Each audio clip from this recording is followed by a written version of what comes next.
Salut! Aujourd'hui, je suis ici pour vous parler d'un tremblement de terre que j'ai subi il y a 6 ans de cela. Donc c'est pour ça qu'aujourd'hui, je peux avoir le courage pour en parler sans m'effondrer, non. Donc oui, ce sera une vidéo assez triste. Si vous voulez voir une vidéo assez joyeuse de moi, etc., je vous conseille d'autres vidéos, toujours dans ma chaîne, bien sûr. Je ne vais pas vous dire d'aller sur d'autres chaînes. Non. Je blague. Oui. C'était le 10 janvier 2010. Ce jour-là, j'étais sortie de l'école, une journée normale. J'avais des leçons et des devoirs. Mais j'étais fatiguée. Donc, j'avais laissé mes livres sur le balcon. J'étais rentrée dans ma chambre. Je me reposais un peu. Et à mon réveil, je marchais pour aller dans le salon. Et c'est là que j'entendais des bruits bizarres et une petite secousse. Mais moi, je pensais à ce moment que c'était un camion qui passait et qui donnait tout ça, qui faisait tout ça. C'était à cause de ça. Mais non, c'était pas ça. Je voyais que ça empirait parce que les meubles secouaient un peu plus et la maison aussi avec moi. Et il y avait même une grosse télé. Une grosse télé, pas grosse télé flat screen, non, pas ça. Grosse télé avec devant et derrière tout. Ouais, ça. Oui, grosse télé dans le genre. Ça secouait, on avait même l'impression que ça allait tomber. Mais heureusement que ma tante était avec moi, elle m'a poussée sur le canapé. Ce qui m'a en quelque sorte sauvée, elle m'a mise de côté et elle s'est avancée à côté de la télévision et a tenu ça en quelque sorte. Et c'était de magnitude 7.8 je crois, je me souviens plus trop. Et oui, c'était assez fort. Et je dois dire que si ma tante n'était pas là, j'aurais pu réagir d'une façon... Je ne trouve pas le mot. Ce qui aurait abouti à ma mort parce que il y avait un balcon, je serais affolée, j'étais affolée. J'allais courir, aller sur le pont et sauter en bas. Peut-être ou bien sortir et avec la secousse pourrait même me projeter en bas. Donc elle était là, elle m'a retenue et après quelques secondes, ça s'est arrêté. Et quand on est sorti, c'était blanc. Je dis blanc, il y avait beaucoup de poussière. On n'arrivait plus à distinguer les maisons, rien. Oh oui, notre mur c'était tombé par terre. Et donc on n'avait plus de mur, notre barrière de sécurité, si vous voulez bien. Heureusement que c'était que ça qui s'était effondré pour nous. Et on était descendu parce qu'on habitait à l'étage, donc on est descendu et on s'est éloigné un peu des maisons. Et on voyait tout le monde avec les ébahis qui étaient en train de chercher à droite, à gauche, qui ne comprenaient pas trop. Et bon, oui, c'était notre premier tremblement de terre. Et ma tante était allée chercher un peu de sirop miel parce qu'à ce qu'il paraît, ça calme un peu la tension parce qu'elle m'a donné un peu, elle a bu un peu. Et je pense qu'après ce moment-là, elle voulait calmer un peu ses nerfs. Mais jusqu'à présent, je trouve pas que c'était ça le pire sentiment que j'ai eu ce jour-là. Parce que le pire, c'était quand les heures passaient et que je ne voyais toujours pas ma maman. Mais elle n'était toujours pas rentrée parce qu'elle était au travail, mais je ne savais rien, je ne pouvais pas l'appeler parce que j'avais essayé, mais je n'arrivais pas à la joindre parce que le réseau ne marchait plus rien ne captait. Donc on était là, j'avais peur de rentrer dans la maison parce que je voulais vraiment pas. J'étais avec ma tante, elle voulait s'éloigner un peu pour aller inspecter la zone. Je ne voulais pas parce que j'avais peur, je voulais qu'elle reste avec moi. Oh, je ne savais pas que ma mère allait être absente ce jour-là, il y avait aussi mon père. Oui, donc les deux, je ne savais pas où ils étaient. Je m'inquiétais un peu. Le tremblement de terre s'est passé aux environs de 4 heures. J'attendais dans la rue parce que je voulais vraiment pas rentrer. Personne ne voulait rentrer à ce moment. Il faisait noir. Toujours pas de traces de ma maman. J'étais inquiète, très inquiète parce que j'aime beaucoup ma maman. Et là, c'est aux environs de 7h, 8h. Quelqu'un m'appelait. Elle a entendu mon nom. Samedi. C'était un peu un cri de désespoir. Samedi.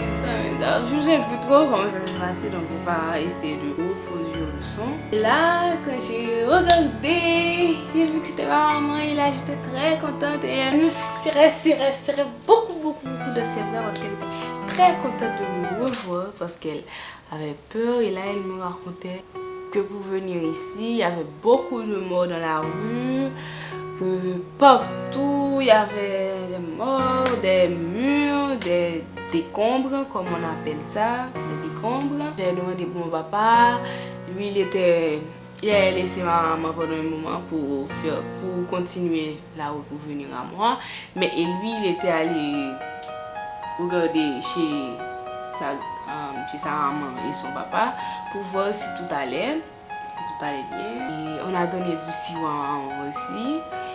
On ne voulait rentrer à la maison, il y avait une cour chez nous, mais on ne voulait pas y aller. Il y avait toujours le balcon au-dessus de cette cour, donc on ne voulait pas y aller ni dormir. Et nos voisins ont accepté de nous héberger en quelque sorte. Pas seulement nous, il y avait beaucoup d'autres personnes. Oui, nous héberger, on a dormi, pas dans la maison, mais toujours. Parce que sa cour était assez grande, il n'y avait pas de bâtiment au-dessus. Donc oui, on était là, il y avait des draps, on était réunis, tout le monde, oui, on s'en foutait, riches, pauvres, oui, on était en harmonie, on dormait, on avait toujours peur. Et cette nuit-là, il y avait beaucoup d'étoiles filantes. Je ne sais pas si c'est... Il y a toujours eu un mythe dans mon pays, quand il y a des étoiles filantes, ce sont des morts, c'est quelqu'un qui vient de mourir. Et mais disons que bizarrement, je n'y croyais pas trop. Je ne dis pas que je crois maintenant à ça, mais il y avait beaucoup d'étoiles filantes parce que je n'arrivais pas à dormir, je les regardais. Dans cette nuit-là, il y avait des jeunes garçons plus hauts que moi, qui n'arrêtaient pas de me pousser en quelque sorte. Oui, c'est chiant. Pendant la nuit, il y avait une autre secousse. Tout le monde s'était réveillé, priait le bon Dieu, tout pour que ça s'arrête. Et après quelques minutes, ça s'est arrêté, on s'est endormi. Le lendemain, on ne voulait toujours pas entrer dans la maison. On avait toujours peur, surtout qu'il y avait beaucoup de fissures dans la maison. Oh ouais, beaucoup de fissures. Et le lendemain, puis j'ai appris que ma grand-mère était morte, mais beaucoup ma grand-mère. Pendant les vacances, j'allais chez elle. Elle me faisait à manger, elle m'aimait, et mon grand-père était vivant, mais malheureusement, quelques mois après, à ce qu'il paraît, chagrin d'amour. À part ma grand-mère et mon grand-père, il n'y avait plus de morts dans ma famille, parce que les autres, il y avait beaucoup de morts, des milliers, voire millions de morts. Il y avait CNN pour faire des reportages, il y avait des donations, il y avait même fait une musique pour mon pays. Oui, pour nous remonter le moral, il y avait des dons. J'ai vu les images à la télé. C'était horrible. À ce moment-là, on peut se dire que les hommes ne changeront jamais. Oh ouais. Vous vous imaginez, après un incident pareil, tout le monde pourrait se dire, ah moi je vais changer, je vais plus faire le mal, etc. etc. Eh bien certains malins se sont amusés à nous faire peur pendant la nuit. Oui, ils ont prétendu qu'il y avait une inondation. Oh oui, pour qu'on puisse partir, quitter nos effets, parce qu'on serait affolé pour aller dans je ne sais pas où. Pendant qu'il allait voler ce qu'il restait de les hommes. Parce que quand les hommes sont affolés, ils courent. Ils ne prennent pas le temps pour bien réfléchir. Ils courent, ils sont affolés de tous les côtés. On a fait courir cette rumeur beaucoup d'endroits et ça a marché pour beaucoup de personnes. Heureusement que pour nous, au commencement, oui, on était un peu affolés, on a décidé de partir aussi, mais finalement on s'est dit non, c'est pas possible. Pas que c'est pas possible, mais non, on a fini par comprendre la combine. Donc on était restés et le lendemain on rigolait un peu, regardez-moi ça. Oui, il voulait juste voler les trucs, nos trucs. Mon père, j'aimais beaucoup lui faire des petits papouilles dans son ventre parce qu'il avait un gros ventre. Il me fait quelque chose dans le genre. C'était tout petit donc. Attendez. Voilà, c'était ça. Donc je faisais tout le temps ça.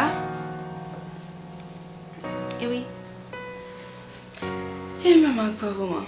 Donc c'était tout pour aujourd'hui, pour mon story time, une histoire vraie. Si cette vidéo a atteint beaucoup de likes, je vous ferai un autre story time, mais peut-être moins triste que celui-là.